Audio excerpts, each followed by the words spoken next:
Premium mix d'été, une bombe à chevreuil. Je suis très fier de ce mélange-là parce que, premièrement, un mélange qui va être très appétant pour le chevreuil à partir de juin, aller jusqu'au mois de décembre.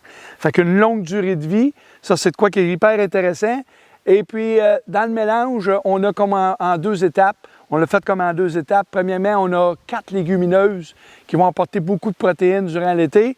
Et on a 3 plantes, dont une graminée qui est le sorgho, qui, elle, va faire beaucoup de racines, va structurer le sol, mais elle va porter aussi une grappe de grains à l'automne qui va être riche en hydrates de carbone, que le dindon sauvage et le chevreuil vont adorer, et une multitude d'espèces fauniques aussi. Il y a également le tournesol et le sarrasin qui vont produire des grains riches en hydrates de carbone. Et je vous dirais que le sarrasin a sa force au niveau et le tournesol, d'aller chercher un niveau de phosphore qui est non assimilable dans le sol.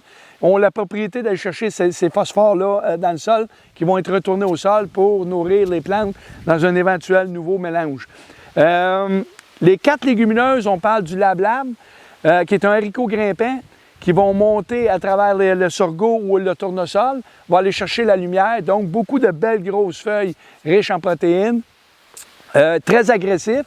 Le cowpea un peu moins agressif, mais encore plus appétant que le lab-lab, c'est comme un bonbon pour le chevreuil, très similaire au niveau du feuillage, il n'y a pas beaucoup de distinction, ça se ressemble beaucoup. Et on a le Sun M qui, lui, en plus de structurer très bien le sol avec ses racines, le Sun M est une légumineuse, pas des très grosses feuilles, mais appréciée par le chevreuil. Pour terminer le mélange, on a 3 à 4 variétés de soya, dont une à croissance indéterminée. Ça, c'est vraiment une exclusivité pour ce mélange-là. Un soya qui va croître jusqu'au gelé. Ça va rester vert jusqu'au gelé. Fait que pour une saison où ce que la gelée est tardive, ça devient un avantage pour chasser à l'arc dans ce type de mélange-là.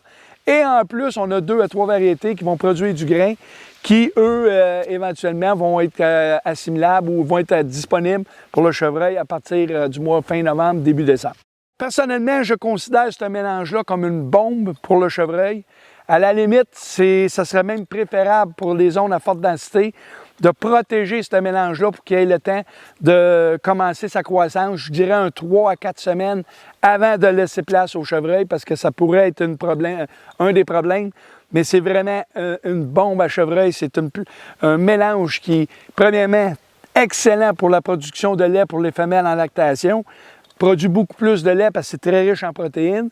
Et pour la croissance des panaches, de juin, juillet, août, fait pousser les panaches de façon exceptionnelle.